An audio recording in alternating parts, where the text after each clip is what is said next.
Muchísimas gracias a la profesora, a la doctora Trinidad Nogales por estas amables palabras de introducción, sin duda algunas excesivas en algunas cuestiones, y que también quiero hacer partícipe de dicho agradecimiento al grupo de investigación RETAGO de la Universidad de Extremadura que coordino y que algunos de sus componentes están aquí, concretamente Ignacio Pavón, David Duque, que han sido compañeros de viaje en esta aventura precisamente del Tesoro de Aliseda, y más recientemente la incorporación de Andrés Roldán en el proyecto de Fornaquí que antes la doctora Nogales refería.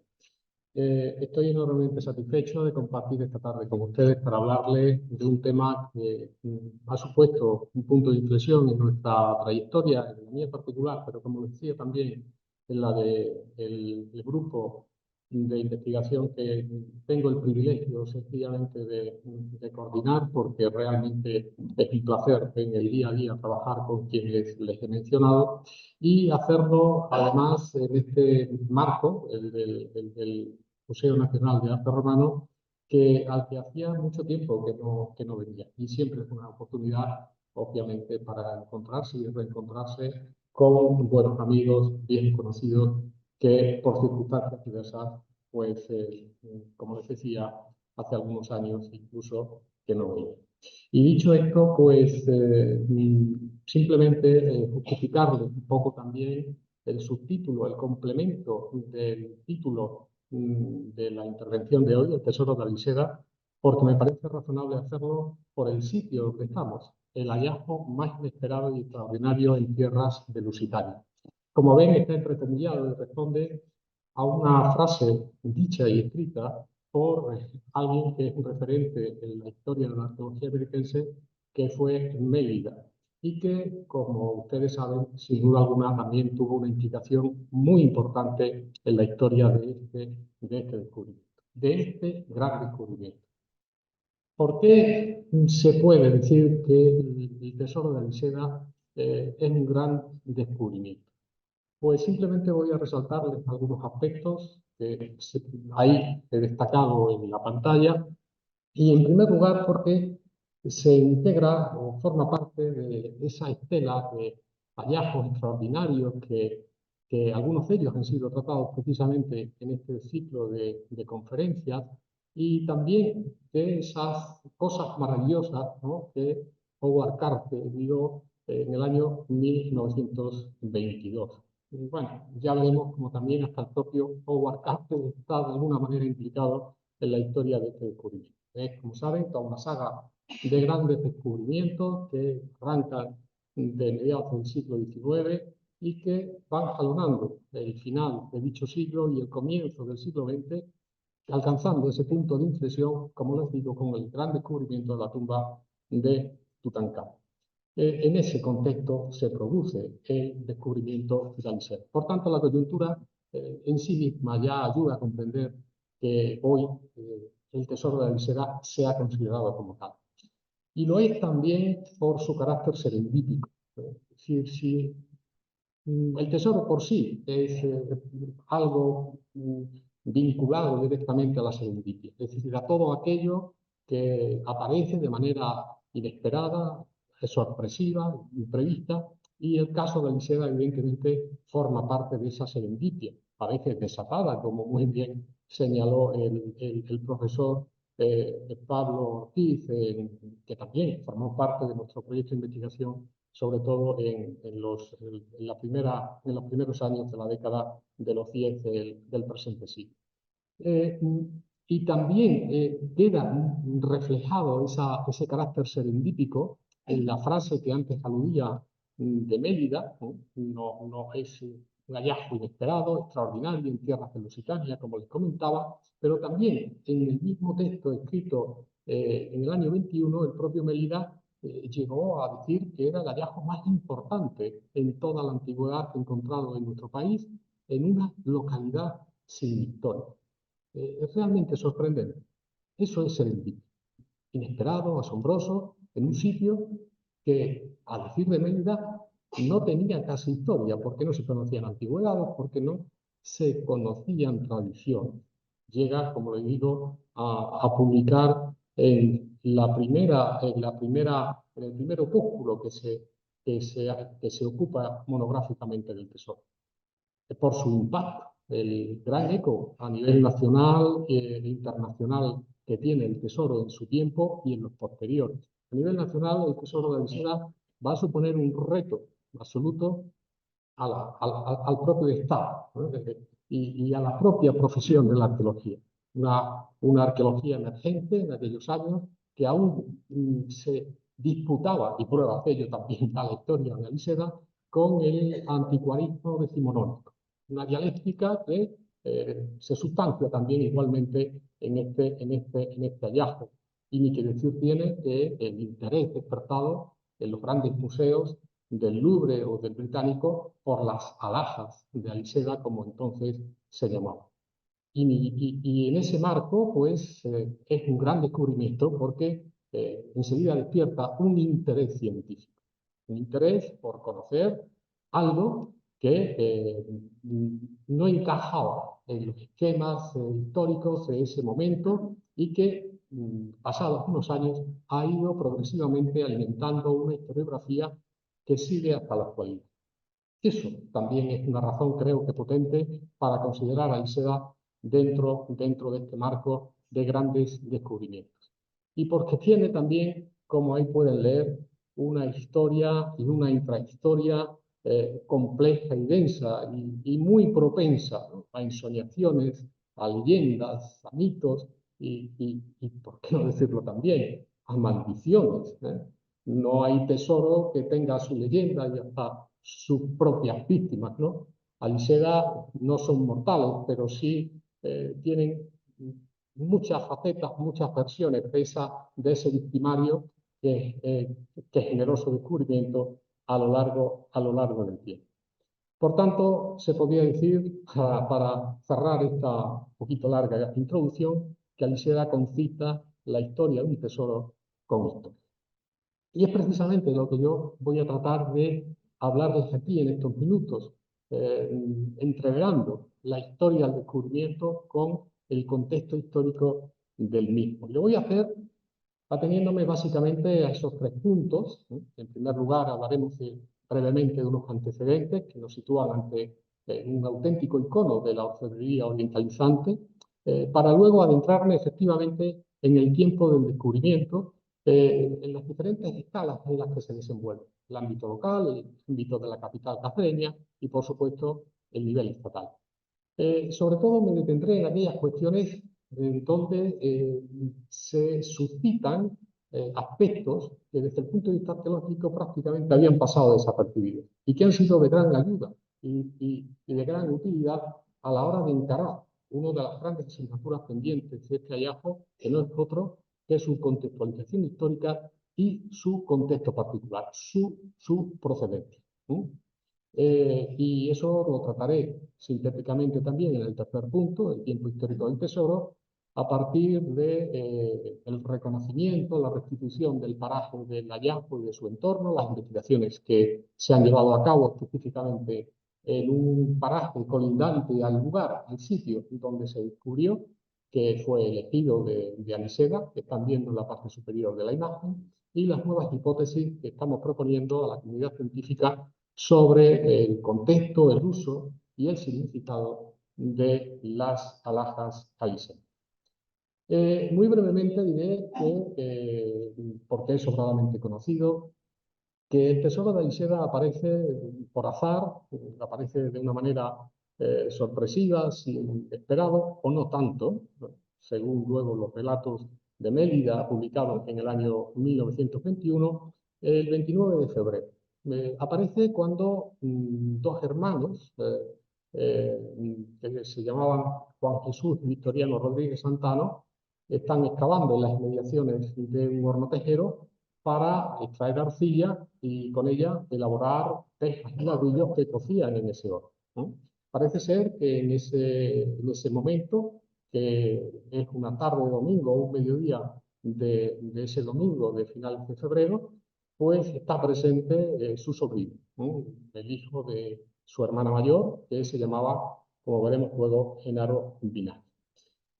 Pero centrándonos en las piezas, hay que decir que en ese primer momento el tesoro pues, es recuperado de una manera absolutamente incontrolada, y una vez que se requisan los elementos más significativos tras una serie de circunstancias que luego pasaré por encima, sumaban hasta 350 elementos, 350 piezas o 354 piezas, en torno a eso, si no recuerdo mal, que una vez que se remontaron en el Arqueológico Nacional, cuando Mérida a finales de septiembre lo consigue llevar allí, pues se queda en una treintena de objetos que son básicamente objetos de oro, de plata, de bronce y algún material lítico y una jarra, un jarrito de vidrio con una inscripción jeroglífica.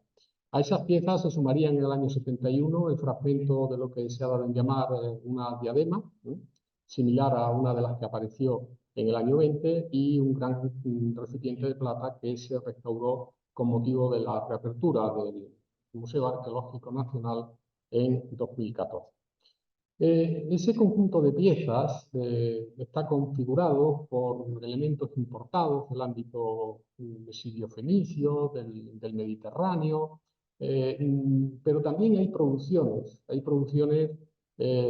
peninsulares que indistintamente se han asociado a talleres coloniales, esencialmente Gadir, o de otro ámbito interior, del ámbito tartésico, si bien con algunas singularidades, y de hecho se habla de un taller Écija Extremadura, pero todo esto son, ya digo, cuestiones que se centran en lo que es la caracterización, la definición de las piezas que han ocupado tan largamente la investigación a muchos autores reconocidos, tanto del ámbito nacional como internacional. Esas piezas, esa treintena de piezas con los sumatorios a los que hacía antes alusión,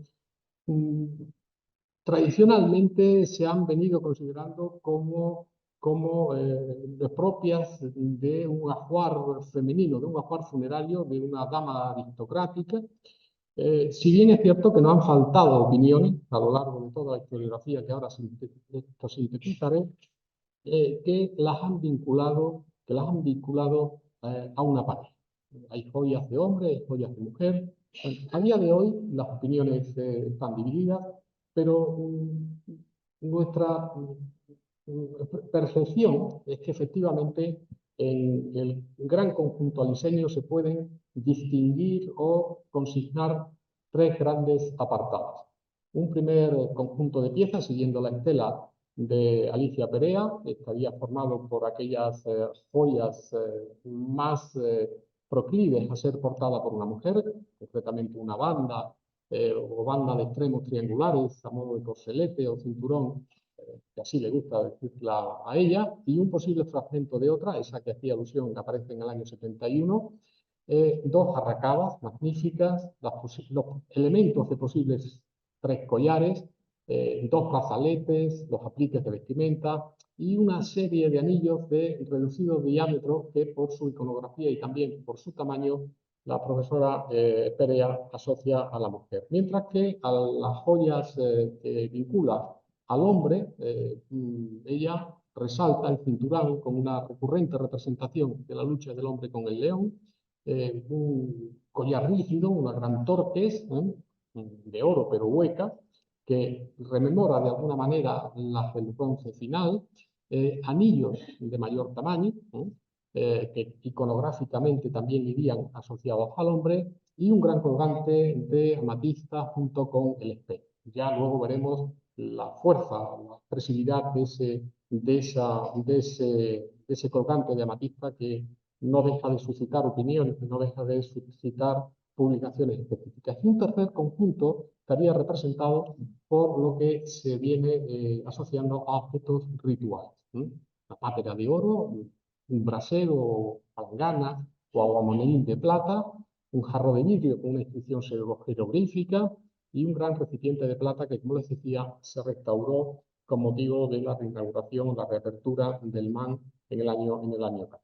Estas son las joyas, estas son las alhajas sobre las cuales tanto se ha dicho, tanto se ha escrito desde hace más de un siglo. Y lo han dicho y lo han escrito insignes autores, insignes especialistas nacionales e internacionales que han dejado un rastro historiográfico que a día de hoy pues, es ineludible para aproximarse a este conjunto tan excepcional de piezas. Bien es cierto que toda la historiografía desarrollada a lo largo de estos más de 100 años desde el descubrimiento, pues ha incidido fundamentalmente en aspectos tecnológicos, aspectos tipológicos, estilísticos, compositivos, la filiación cultural, es decir, la procedencia de esas piezas y, como no, la cronología, la fecha, la datación y el significado sociocultural. Esto, ¿por qué aparece en ese territorio interior? ¿En qué contexto? ¿En qué marco histórico? Es decir, los grandes interrogantes. Grandes interrogantes que han, como digo, sustanciado una bibliografía esencial de obligada consulta, pero que leída desde una perspectiva analítica, todos echan en falta o todos adolecen del gran déficit que concedió al tesoro aliseño, el contexto. Contexto destruido cuando se descubrieron las alhajas en 1900. Y ahí la investigación se ha debatido a lo largo del siglo XX y principios del XXI en una serie de idas y venidas entre una tumba, un escondrijo, fundamentalmente entre los primeros años, donde intervienen autores como Mélida, ya citado, como Tibel Bonte, su discípulo, el propio Carter, que determina el cambio de idea que inicialmente estaba barajando Mélida sobre que el hallazgo era de una tumba femenina y que finalmente, cuando en el año 24, marco de las conferencias que está impartiendo Carter a raíz del descubrimiento de la tumba de Tutankamón, recala en Madrid, conoce el tesoro de Seda y dice a Medina que son joyas de diferente cronología, son joyas que probablemente respondan a un escondrijo por su heterogeneidad, por sus diferencias técnicas. Esa opinión de autoridad, Carter, 2 años después de descubrir Tutankamón, evidentemente poco se le podía cuestionar, determina que Mélida se decante por la opción de que aquello es un escondrijo de joyas que se podría fechar, incluso llega a determinar en época pública. Pasado el tiempo, y sobre todo a partir de los años 50, hay un viraje significativo por parte de la investigación española, punteada fundamentalmente por Blanco Frejeiro, por Maluquer, por Carriazo, por Blasco, por Almagro Gorbea, etcétera, que apuestan o hacen volver a la tumba las joyas de Alice. Por tanto, en esta fase que incluso se prolonga hasta los años 90, del escondrijo se pasa a la tumba. Pero a mediados de los 90 se hace hueco en la historiografía una propuesta de Sebastián Celestino y de José Ángel Salgado, en la que defienden que no son joyas funerarias, no son joyas que pudieran proceder de una tumba, sino siguiendo la estela de un artículo sobre la Dama de Elche publicado por el profesor Vendala, plantean que pueden ser joyas de culto a una divinidad o también quizás el tesoro de una comunidad. Sin embargo, por ejemplo, Almagro Gorbea, durante todos estos años, desde los 90 hasta la actualidad, sigue aferrado al hecho de la tumba. Es decir, que las joyas de Isera son las joyas de una gran dama aristocrática enterrada en una tumba equiparable a la de la dama Mitres. Por tanto, en ese contexto, nuestro grupo de investigación se encontró ante una encrucijada con 3 grandes bifurcaciones. Por un lado, la tumba; por otro lado, el escondrijo; por otro lado, un santuario, un tesoro ocultado por una comunidad, es decir, la incertidumbre tras 100 años después del gran descubrimiento. Es en ese contexto donde nuestra investigación se sustancia en un par de proyectos que van entre el 2011 y el 2015 y que se publicaron en sendas monografías que están viendo ahí, una dedicada a la historia y la intrahistoria del descubrimiento y otra a la aproximación al contexto arqueológico del mismo, más luego las publicaciones que con motivo del centenario pues se han dado a conocer en la colección de Bellaterra, coordinada por la profesora María Eugenia Hué, a la que sin duda la ocasión obliga a recordarla de una manera entrañable por todo nuestro equipo, y el monográfico que sobre estas joyas se incluyó en uno de los números últimos de la revista Norva Historia. Y la investigación no cesa, porque de aquí a unos meses verá la luz otra, a la que hacía alusión también la doctora Nogales, sobre los yacimientos de la Ayuela y la Estación, que lleva por título La Casa de la Ayuela en el tiempo del Tesoro de Eliseo, y que evidentemente es obligado reconocer a las empresas de arqueología Tera y ANTA y a sus respectivos equipos de trabajo de campo y a sus directores, algunos de ellos, concretamente César, está aquí, pues le estamos enormemente agradecidos por confiar en nosotros y colaborar de una manera tan intensa en este largo trayecto, en esta larga travesía que ya tenemos, o en esta larga relación, perdón, que tenemos con Alicia. Y pasamos al segundo punto, el tiempo del descubrimiento, la historia de la llave. Un punto de partida obligado, obviamente, es la ya referida obra de Mélida, que ve la luz en el año 21, donde él, en 6 o 7 páginas, si no recuerdo mal, despacha una historia que ya de por sí se veía compleja y aristada, ¿no? Aparte de incidir en lo inesperado del descubrimiento, como decía anteriormente, él puntea el hallazgo al diseño en la venta del tesoro por los descubrideros a un relojero cacereño, la rápida confiscación de las joyas gracias a la intervención del juzgado y a la Comisión Provincial de Monumentos de Cáceres, la entrega en secreto de confesión de un lote de las alhajas, el mejor al parecer, a un religioso, su visita a Cáceres a finales del mes de marzo y el proceso legal que activa el propio Mélida para que las joyas fueran declaradas bien estatal y viajaran a Madrid.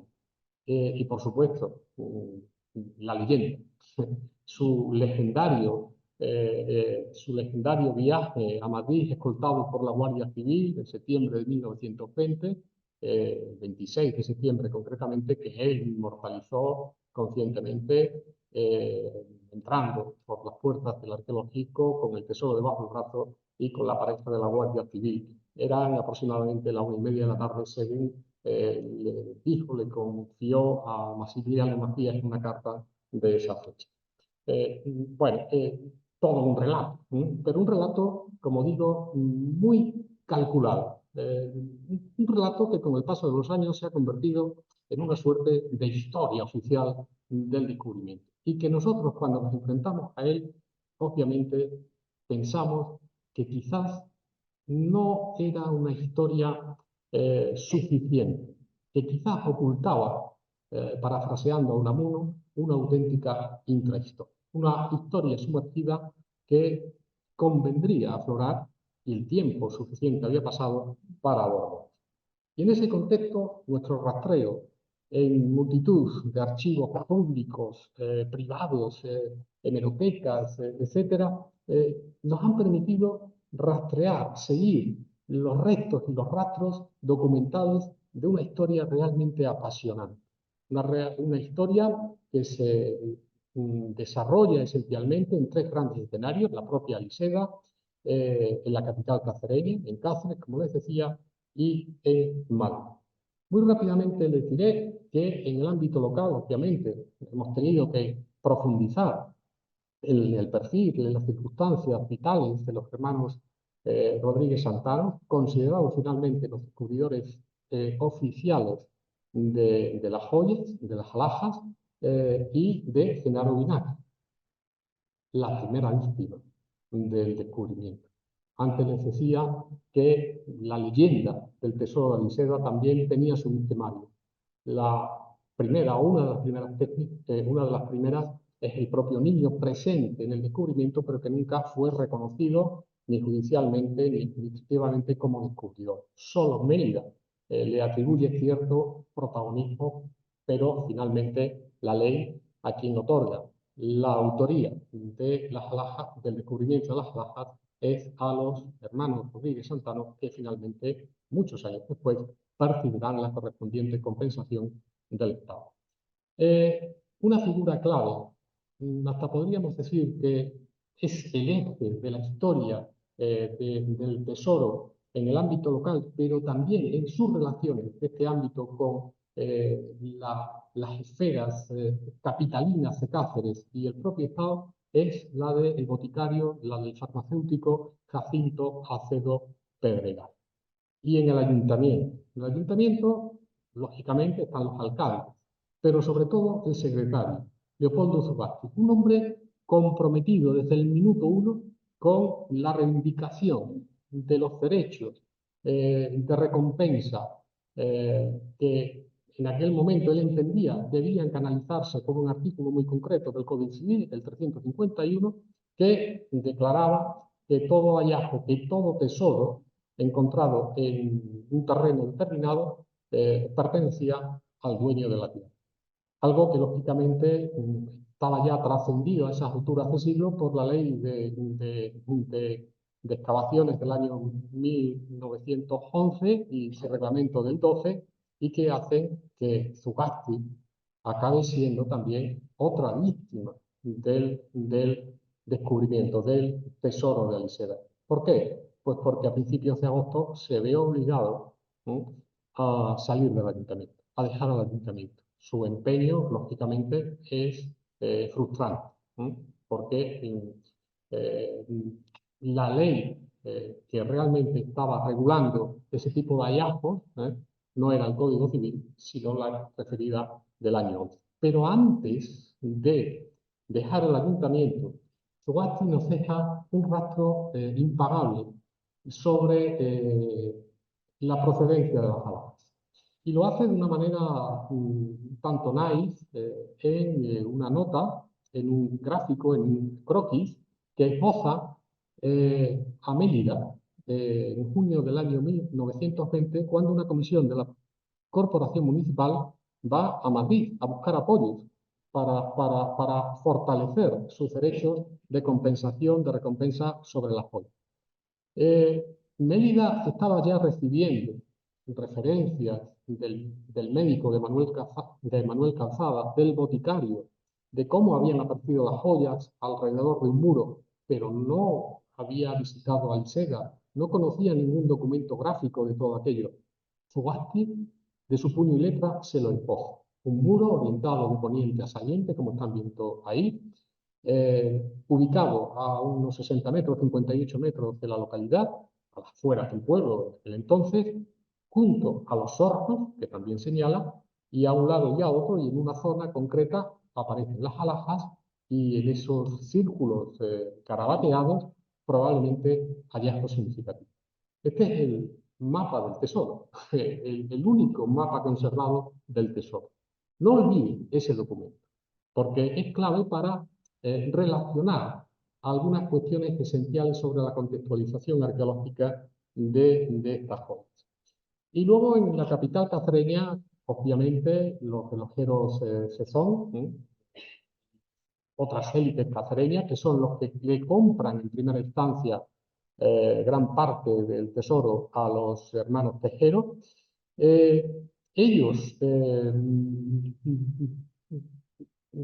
una maniobra un tanto oscura, pues intentan sacar del país las piezas, pero un azar lo impide. Un azar y también la rápida intervención del juzgado, que tiene la figura de Vicente García Terreiro un elemento esencial, una pieza clave en toda esta historia. Por cierto, otra víctima del tesoro, porque apenas concluye la instrucción del sumario, también en agosto de 1920, de la noche a la mañana, y digo literalmente de la noche a la mañana, le comunican su traslado a Canarias, al juzgado del Filo. Lo dejo ahí. Y luego, la Comisión de Monumentos. La Comisión de Monumentos, en la que sobresalen los papeles, los roles jugados por Julio Hurtado, por Isidoro Acemel, por Ortiz del Monte, que no entra, irrumpe en la Comisión de Monumentos con el Tesoro de Aliseda, y Juan Sanguino Michel, que no solamente era vocal de la comisión, sino también director del Museo de Cáceres. La actividad de la comisión en los meses posteriores al descubrimiento, y concretamente entre marzo y septiembre, es frenética, pero resulta especialmente intensa, especialmente crítica, entre el 13 de marzo, fecha en la que Julio Hurtado se dirige a Mérida diciéndole que cuando venga a Mérida, por favor, pase por Cáceres, pase para ver unas joyas que le pueden interesar, que han aparecido en la Aliseda, y el 28 de marzo,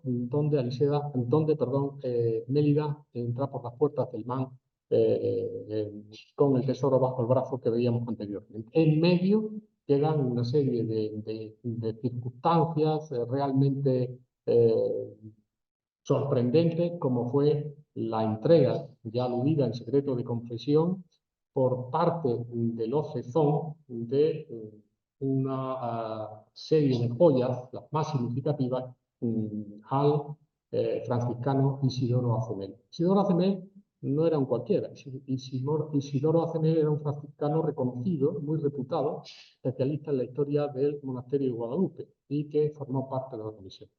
No sabemos por qué, pero Acemel, una vez que vive ese episodio, la entrega de las joyas en el juzgado, bajo secreto de confesión, sale a Sevilla para nunca más volver. Quizás otra víctima del tesoro. Y Ortiz del Monte, como les decía, que su historia inicial en Cáceres está pegada, está adherida a Aliseda. Eso ocurre, como les digo, en marzo del año 20. Mérida viene a Cáceres, se lleva una serie de informes, entre ellos el del propio Ortiz del Monte, fotografías a Madrid, e inicia todo un proceso burocrático que culminará en una serie de reales órdenes que pone en prueba al Tesoro a Madrid. Y no va a Aliseda. A Aliseda van en el mes de abril, sucesivamente, no van juntos, Sanguino y Ortiz del Monte. A esa visita de abril, de primeros de abril, por la Pascua, si no recuerdo mal, se asocian estas imágenes que estaban perdidas y descontextualizadas en diversos archivos, donde se realizan una serie de posados ad hoc, los descubridores con el alcalde, junto a una señal hecha ex professo, donde hipotéticamente aparece el tesoro, el alcalde con los niños, ahí ya ven la disociación entre los niños y los tíos, concretamente Genaro Vinagre, en fin, es una serie de panorámicas que obedecen, que responden a la visita de Ortiz probablemente. Además, la comisión compra una cámara específicamente para hacer este reportaje. Pero anécdotas aparte, la implicación de Ortiz fue tal en este descubrimiento que ya en el mes de mayo, fíjense de las fechas que estamos hablando, el descubrimiento en febrero, el 29, año bisiesto, todo ese proceso tan intenso en el mes de marzo, en abril visitan, y en mayo ya tiene una publicación preparada por Ortiz del Monte. La primera que con cierta intensidad y con un riguroso método, entendiendo las posibilidades que él tenía, pues pretende publicar, pretende dar a conocer y para ello entra en contacto con el británico, con el Louvre. Mélida para esa publicación y le dice que por seguridad no la dé a conocer. Por interés patriótico, le llega a decir en algún epistolario, en alguna carta, que se entrecruzan y además en tonos bastante duros en el verano del año 20. Mm, Este manuscrito nunca se llegó a publicar, hasta 100 años después, que lo hemos recuperado y que aparece en la monografía que la revista Norma le dedicó al centenario. Mm, y que pone de manifiesto que Ortiz fue otra víctima también del tesoro de Alice.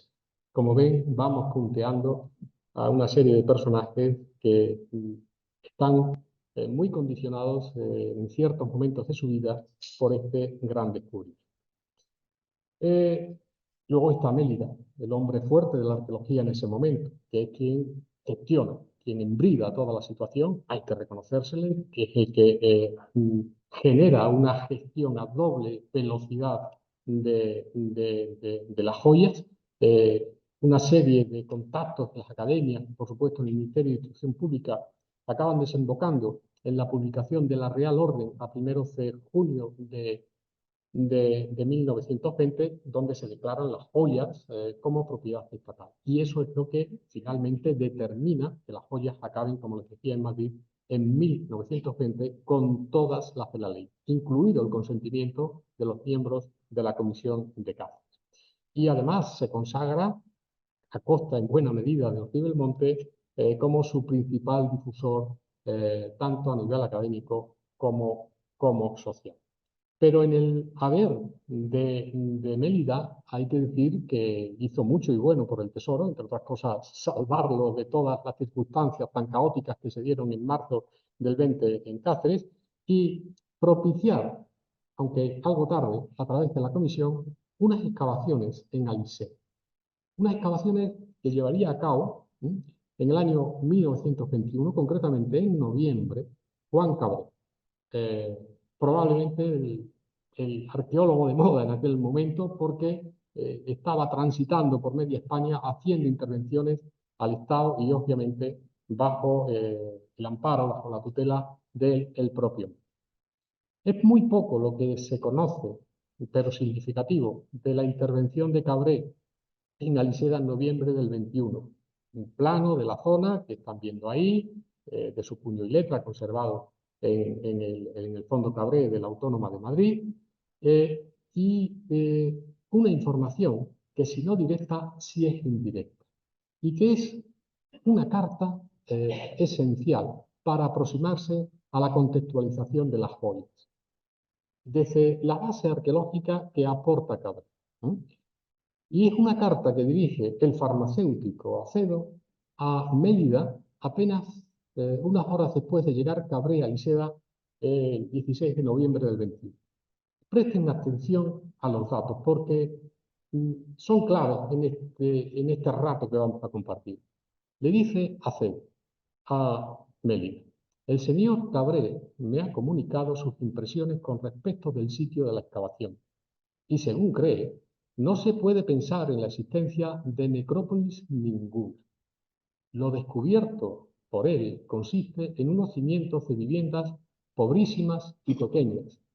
Es muy posible que no haya más que dos, que probablemente fueron habitadas por seres, y aquí la imaginación vuela, que robaron el tesoro y tal vez mataron a sus poseedores. Para volver un poco a la cordura, a la realidad de la material arqueológica, al material arqueológico de Cabré. Esta tarde entre las tierras se han encontrado trozos pequeñísimos de huesos fosilizados, pero tan pequeños e informes que no sirven para formar idea de nada. Ya le tendré al corriente de lo que vaya a ocurrir.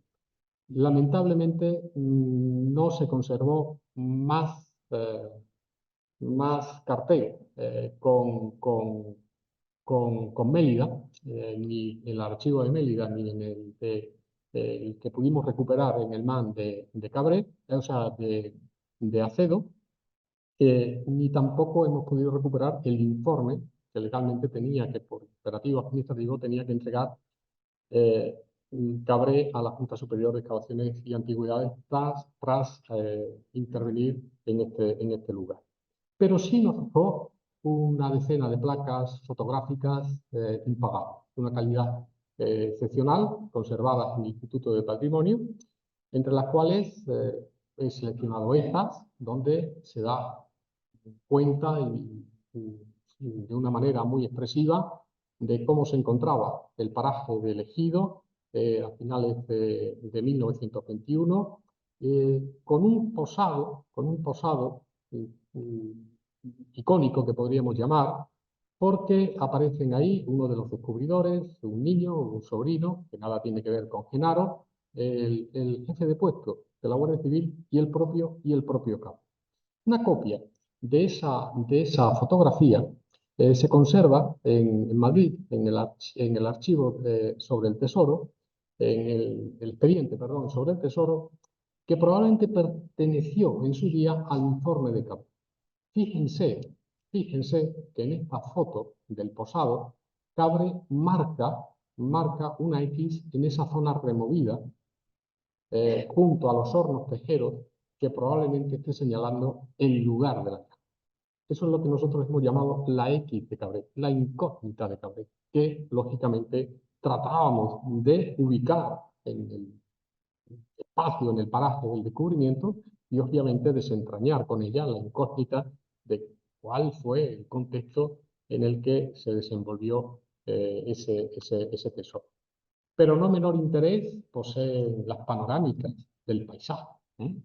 Las panorámicas de un ejido a las afueras del pueblo, con esos dos hornos tejeros, con un espacio tremendamente alterado, removido por la propia actividad de los tejeros, pero también por el afán, por la fiebre del oro que se desata en Alseda a raíz de ese hallazgo, y que aquí podemos ver en más detalle. Cabré se marcha sin tener claro qué es lo que encuentra en Alseda ni cuál es el contexto de las alhajas más allá de esos dos cubículos, de esas dos estructuras pobres y de poca entidad y en poco en consonancia con la excepcionalidad de las alhajas.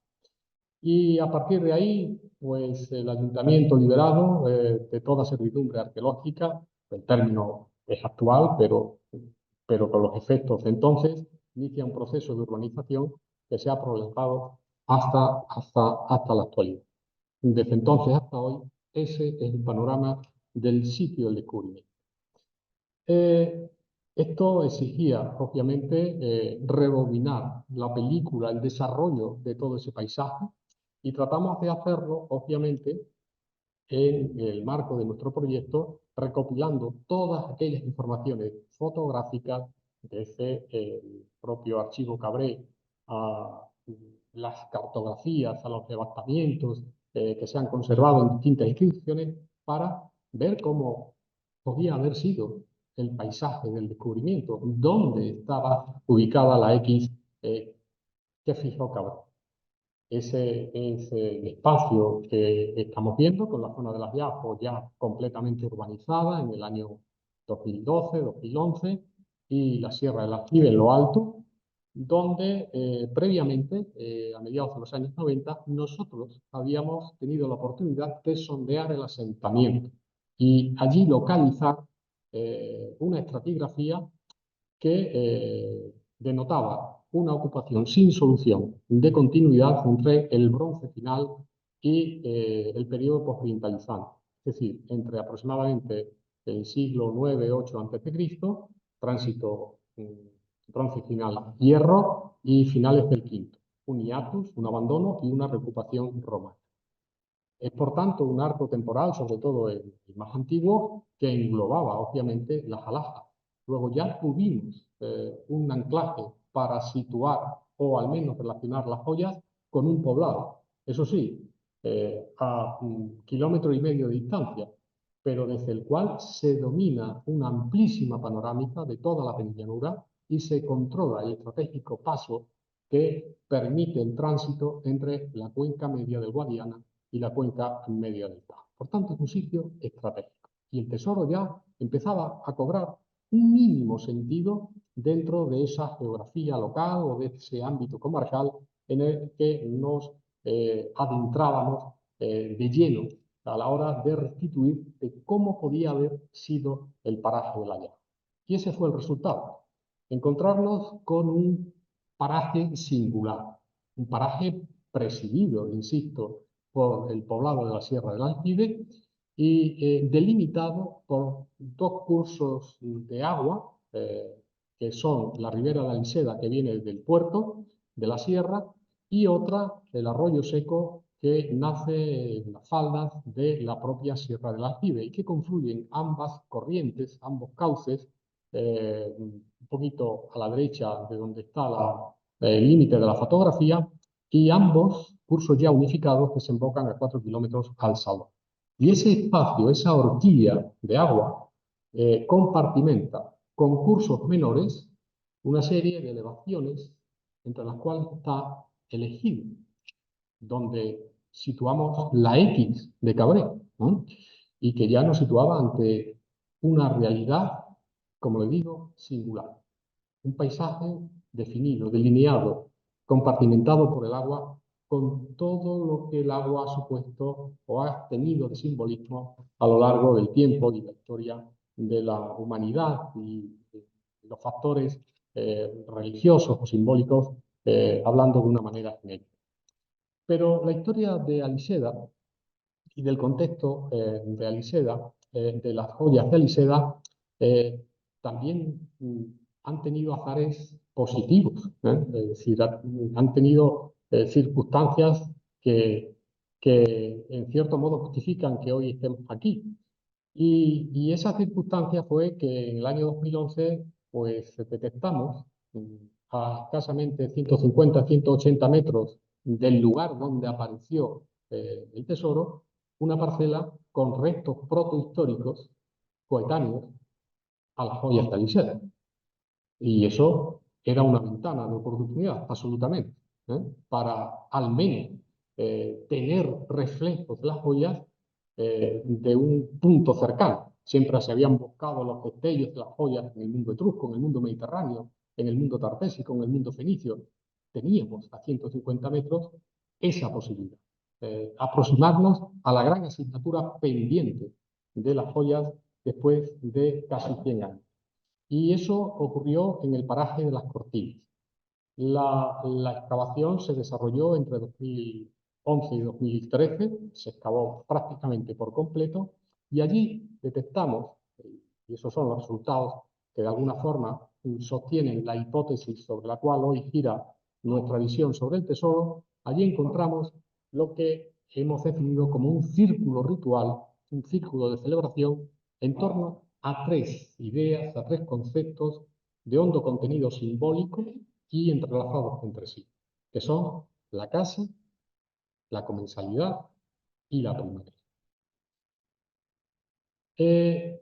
Desde el punto de vista arqueológico, las excavaciones en las Cortinas nos pusieron ante, en primer lugar, dos fosas, dos cavidades no muy hondas y bastante amplias, que habían sido removidas y purificadas con distintos fuegos entre aproximadamente finales del siglo VII y principios del siglo VI. Las llamamos cavidad A y cavidad B. Son esas cuyo perímetro se ha señalado automáticamente en la imagen. Dos grandes cavidades que están comunicadas, no están separadas, están interconectadas y además orientadas en un eje nordeste-sureste. En la cavidad A, encontramos semisoterrada, tras los actos de ritualización inicial, esos fuegos, una serie de objetos allí amortizados, una serie de estructuras que obedecen a un proceso de edificación que parte de un habitáculo, que está resaltado en la imagen en ese tono rojizo, un habitáculo rectangular, que tiene una proporcionalidad 2:1, orientado como las fosas, como el eje de las fosas al nordeste, pero al cual se fueron sumando otras estructuras que generan una casa, o al menos espacios susceptibles de interpretarse como una casa con minúsculas, un porche, al lado una zona de almacén, por tanto, dos estructuras, dos habitáculos, y en las traseras un ámbito semicubierto que responde a un área doméstica. Por tanto, tres esferas de actividad: la privada, significada con esa tonalidad rojiza de su suelo; la del almacenamiento; la de la representación en la puerta; y la de la cocina. La casa, una casa. Pero claro, una casa no para vivir, porque una casa para vivir no se hace en el tercio superior de una elevación y se mete en una cavidad, en un hoyo. Es algo distinto. Es quizás una alegoría de una casa, ¿no? Es una concepción de una estructura que organizativamente tiene una serie de esferas de actividad cotidianas, pero que se ritualiza, se enfatiza y obviamente se le da un significado y una simbología, ¿no? Vinculada y afirmada al tierra, ¿no? Enraizada en el sustrato que se excava para embutirlo.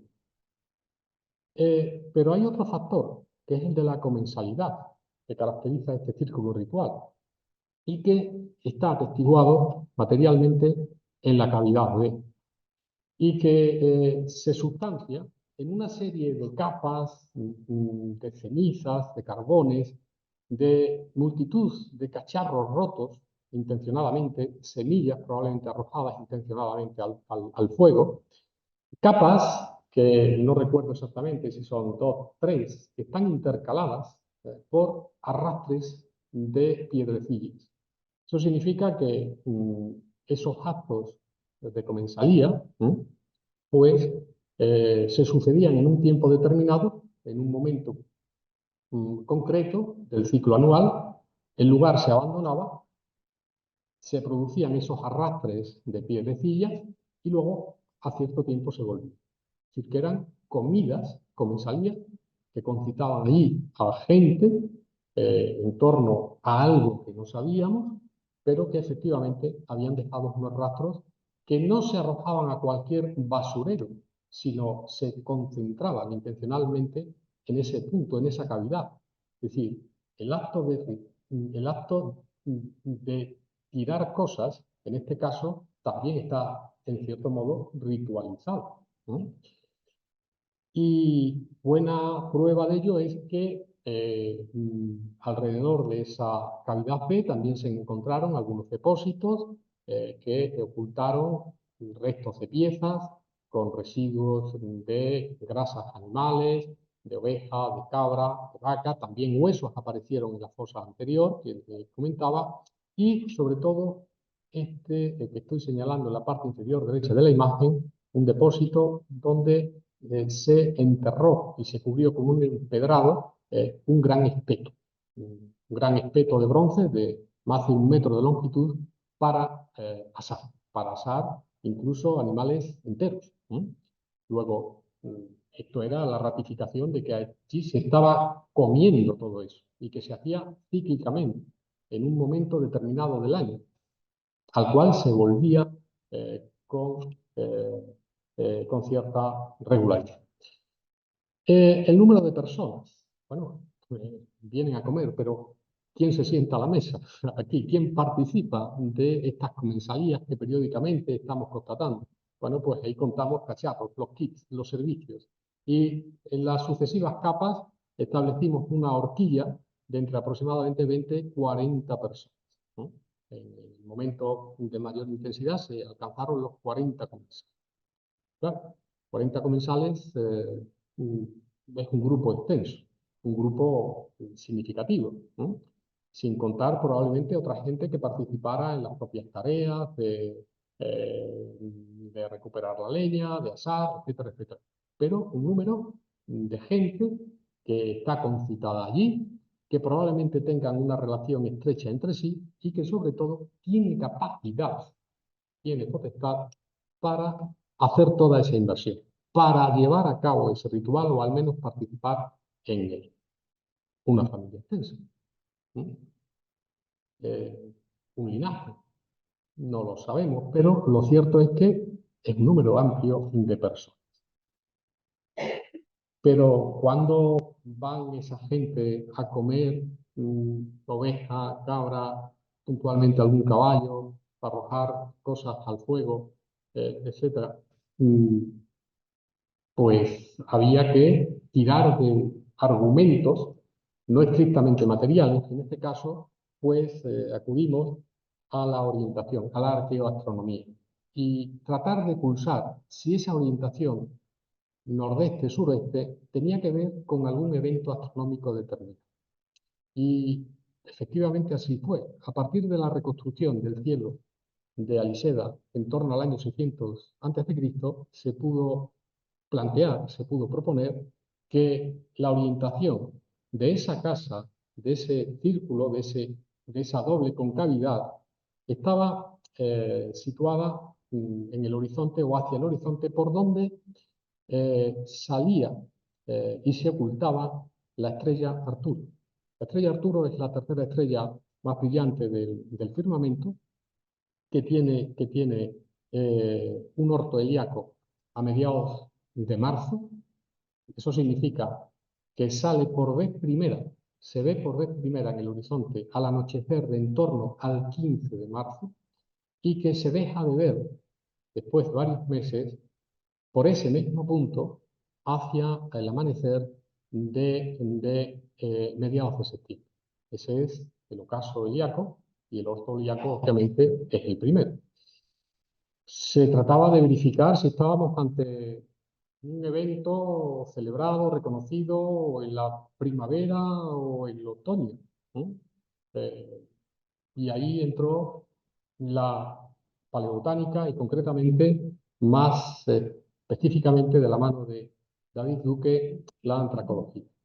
Y pudo corroborar que las maderas, y más concretamente ciertas especies de maderas probablemente utilizadas para acelerar los fuegos o iniciarlos, pues habían sido taladas justamente en el momento en que se iniciaba eh, eh, mm, mm, la formación del último anillo de crecimiento. Es decir, justamente cuando se reactivaba la vida de la planta. Y eso, obviamente, ocurre tras el parón invernal en la primavera. Luego, ante el dilema si estábamos ante la celebración del ocaso helíaco o el orto helíaco de Arturo, las maderas de los fuegos, una vez más los fuegos, invitaban a plantear de que lo que allí concitaba a esta gente periódicamente era la celebración, la exaltación de la primavera, cuyo equinoccio se produciría unos días después, como bien saben. Ahí están algunas imágenes publicadas ya sobre este asunto. Luego, recapitulando, nuestra actuación en las cortinas trata de elevar un discurso o una propuesta interpretativa desde la propia materialidad de los hallazgos, de esas dos cavidades que concitan, por un lado, la idea de la casa o del linaje que allí está representado, la comensalidad, ambas cuestiones entrelazadas por la primavera, la valoración funcional de esas dos cavidades y de ese ámbito como lugar de celebración, no de culto, sino de exaltación de un evento astronómico, que lógicamente va a tener que ver y mucho con el ciclo agrario, y la idea de la casa del linaje, de la casa o del linaje, que está pudiendo llevar a cabo año tras año la celebración de ese evento. Gente con capacidad de concitarse en sí. Pero claro, quedaba la asignatura pendiente, el tesoro. El tesoro que seguía flotando en el aire. Y ahí nuestro equipo propuso un juego de espejo, ¿no? Tratando de conciliar el registro arqueológico obtenido en las cortinas con los rastros de las evidencias arqueológicas que quienes vivieron el intenso tiempo del descubrimiento habían dejado. Por un lado, el secretario Zugasti con su plano garabateado a Mérida en junio de 1920, donde proyectamos las palabras del farmacéutico transmitidas a Mérida. Aquí no hay necrópolis, aquí no hay escondrijo, aquí hay un contexto desconocido. Dos habitáculos pobrísimos.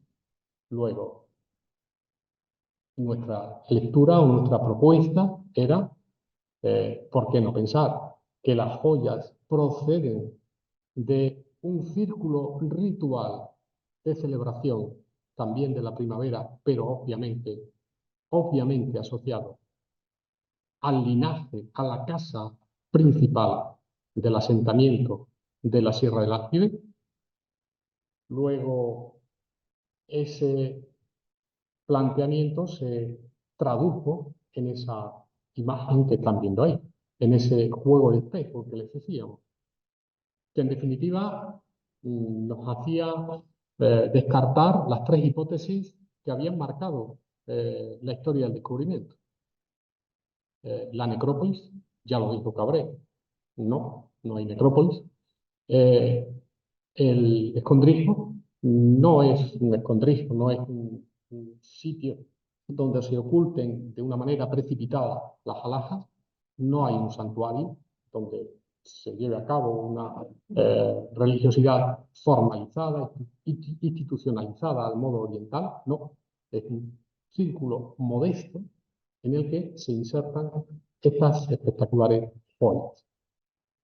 En ese marco, pues lógicamente, nuestra hipótesis de trabajo que pusimos ya y venimos realimentando con el paso de los años, es que el tesoro de Aliseda, las joyas de Aliseda, pues pertenecerían al linaje o a la casa principal que gestionaría la celebración periódica del equinoccio de la primavera y la fertilidad. Dicho de otro modo, la casa o el linaje de Aliseda que gestiona el tiempo circular, que gestiona el tiempo del ciclo agrario, que es decir, mucho en aquella época, que es mucho. Controlar los mecanismos a través de los cuales se pautan conductas, se pactan ritmos, se pactan relaciones, interrelaciones internas y externas, donde se entrelazan vínculos de identidad, de vecindad, y donde se vehiculan también, ¿por qué no?, relaciones intercurriculares con otros espacios más allá de nuestro ámbito. Esa era la posible propuesta o la lectura que hacíamos a través del juego de espejo, pero que había obviamente que cruzar con la propia iconografía de las joyas. La iconografía de las joyas, como ustedes ya conocen y aquí salta a la vista, constituyen un auténtico despliegue de lo que es la primavera, lo que es realmente la exaltación de la floración.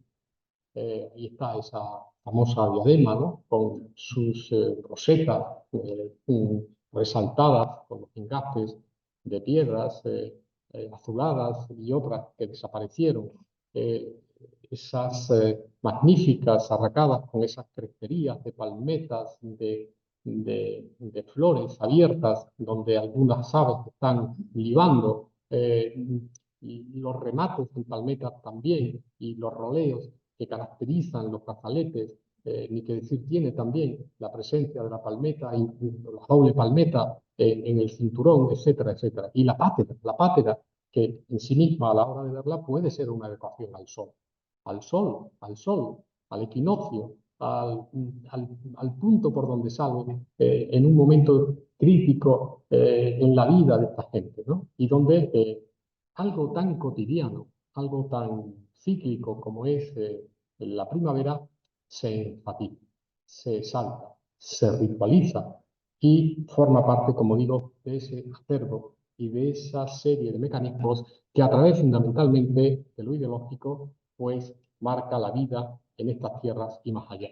Y por si fuera poco, nos detendremos brevemente en una pieza, en el colgante de amatista, que por decirlo rápidamente concita, a nuestro entender muy bien, el rito o lo mítico y lo real.